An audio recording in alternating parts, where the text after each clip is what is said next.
city ruled by organized crime, America's most dangerous men began a war. If Bumpy Johnson wants a war, Dad shoots rights policy in Harlem! I'll splatter this city with his blood. All right, so we just got done watching Hoodlum, a 1997, I think it's a critically acclaimed film. I would say, I mean, there's a lot of big actors in it. Yeah, Laurence Fishburne. Mm-hmm. Who else you got here? Vanessa Williams. Tim Roth. We're literally watching the credits. Yeah, we're watching the credits. I said Vanessa You already Williams. said Vanessa? Yeah. Okay. Who else? You got Andy Garcia as Lucky Luciano. And it's Hoodlum. called Hoodlum. Roll credits. Roll credits. Right. Cicely Tyson, rest in peace. Yeah. Rest in power, right? Rest in power, same here. She McBride. Wasn't it Shy? That must have been the guy from Barbados. Richard Bradford. Don't know who that is. William Atherton. I don't know who that is. Yeah. I mean, we know the characters, but we don't want to know. Loretta Devine and Queen Latifah. Y'all should know who they are. Yeah, that's pretty standard. Mike Starr, that's the brothers we saw. Brothers, yeah. Paul Benjamin, Joe Guzaldo, and Edo Ross. Bet you Edo Ross was the dude. Clarence Williams III. The third. Okay, so that's all the big ticket items. So okay, the big actors. Yeah. So it was directed by and produced by Bill Duke and Laurence Fishburne apparently. So this movie is strange because it made mobster life very positive, and it's like well, because I wouldn't say it's positive. They just show that it's very organized, but we all knew that they're very that's why it's called organized crime. It was 1963, right? 1935. Oh, 1934 actually. 34 because you were saying it's almost 30 years old. It's 90 years old. 90 years old. Yeah. Okay, I can't math right now. Dutch Schultz was Tim Roth. There you go. Okay. Pigfoot Mary was Loretta Devine. Sully, Queen Latifah. What was the cop? The cop. Piano Man was Don James. Remember the big dude? Mm-hmm. That just Jim. There it is. Jim Saltoros. Because it says lieutenant, but wait, no, he said captain stripes though. Anyways, that's it. Okay. Hold on. Although this picture was inspired by Harlem of 1930s and the life lived of Bumpy Johnson, it is nevertheless a work of fiction. Oh. They're not deceased persons, so it's fiction. The story, how they put it together, is fiction, but it's based on real people. Real people, for sure. Everyone knows that paid attention is Bumpy Johnson. They know about Lucky Lucy. But okay, so let's get into the review real quick. Okay. Since it's a hot take. So hot takes. With that being said, the movie had some good pacing. It did a lot of montages to kind of push the story forward. Yeah. Like when a certain key character dies and the ticket number shows up in the eyes, and then it moves forward. I mean, it shouldn't be spoilers. The movie is. I mean, the movie is. Come on, the movie is from 97. 30 years old. So if you haven't seen it, then I mean, please. I mean, you didn't see it, so it's kind of. I didn't see it, but I wasn't. It's not like it's spoilers because it's like it's a 30-year-old movie. Almost. True. It'd be different if the movie came out last year. Then I'll be like, yeah, go watch it. Yeah, and spoiler whatever. But at this point, like, this came out before some of y'all were even born. So I'm gonna give it a quick take since it's really a movie you should watch because there's two different movies about Bumpy Johnson. I think there's a Denzel one. Oh, really? And this is the one that came out before that a lot of people don't talk about because it wasn't Denzel. Oh. This is Laurence Fishburne and Lawrence Fishburne from The Matrix, y'all. Right. So Morpheus from The Matrix. My thing is this: the story arced around him following the whole gynocracy, trying to get the Queen's bank safe from the Dutchman, which was Tim Roth. There's a heavy chess symbology throughout the movie. Oh yes, it's 100%. You know what? That's probably why they had the montage because of the chess thing. Yeah, because there was players moving about the board, even though it didn't show a chessboard. The board is New York. Yeah, the board is New York. Harlem was one of the bigger pieces. Yeah. Or one of the larger prolific pieces. Yeah. Compared to because they separated from uptown and downtown. Yeah. They were considered uptown, which is weird. And the Dutch was downtown. So Harlem was considered uptown. And that might just be geographical reason. I think that's actually like how it's laid out. Right. So moving forward, my thing is this. They definitely showed a sense of cohesion with, the native blacks. You had some Caribbean people in there. Yeah. You can see the camaraderie between because they understood, hey, They're all black. Right? Because to them, because it's like, let's be clear, they didn't say the word nigger too bad, but they said it enough. They said it. Well, it's period piece kind of. And like one of the characters on the opposing side was like, "Look, you got one more time to say nigga." Yeah, that guy. You got one more time. And he reared up too. He meant what he said. He grabbed that bottle. One more time. He was about to tear his ass. Listen, so he's talking to a person of authority. He didn't give a fuck. He was like, I don't care if you're a cop. He said, I don't care. You got one more time. It's a made up position. Before we take your ass out. Nigga, don't think we playing. Just because they made up a position to put you in doesn't mean you can't be taken out. Exactly. So as we saw. Well, I want you to say yours because I want you to say your piece on it because the movie's almost over. We're in the credits now. So I'll wrap it up with this saying I think it was a very positive look, even though it's a mob crime movie. It was a very positive take on Bumpy. You can see the man's ambition, even though it cost him a lot. He did save the block. He saved the block. He got it back, and then you can see there's a lot more prolific blacks in the Lion Roar. Yeah, old school MGM. So, okay, your turn. So, what I take away from it is that even though they're in the seedy underworld of mob life and doing underground dealings and doing crime and all that stuff, they still had a structure about it. It's not disorganized where they're just all willy-nilly killing people. They're killing people because, it's a machine. You're stepping on somebody's toes and you're in their area. You're messing with their money. You're messing with their livelihood, their lives, quite literally, Natural killing their lives and, killing them and stuff. And so basically the movie is showing that, like, regardless of all that, there's an order, there's a structure.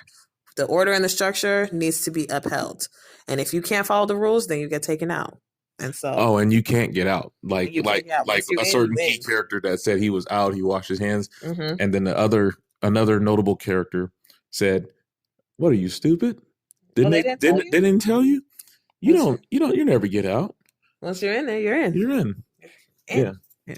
And I guess that's where, because it's interesting, because again, you guys know I'm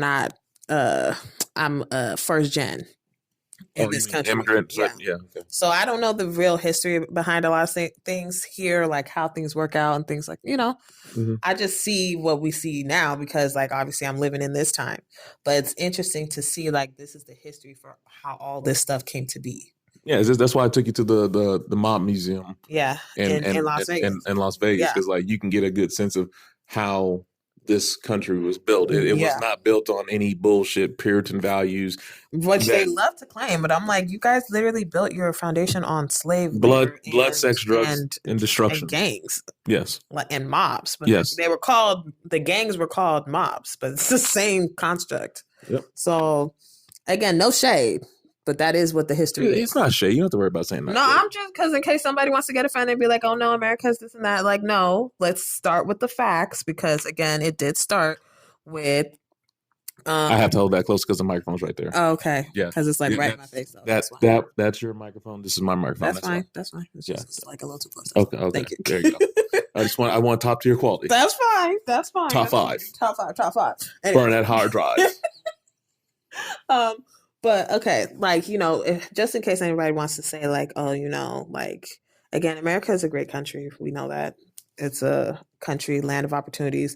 Although these days those opportunities seem far and few between, but still the land of opportunities. But for those who can't get it. Yeah. But it's interesting to see how it started because this is a movie this is a time that was based 100 years ago from now. So 100 years ago, this is what was happening in New York. This is what was going on. This is why I see why also, like I mentioned when we were watching the movie, why there's a lot of distrust for certain police departments in the country. And I don't know the history behind it. You're getting some nuance now. Yeah, now I'm understanding like, because this was the kind of stuff that was going on back then. And obviously if things are going on, like obviously you're not going to trust them because they're supposed to protect you, but they're not. They're actually partaking in what's going on. They're a gang.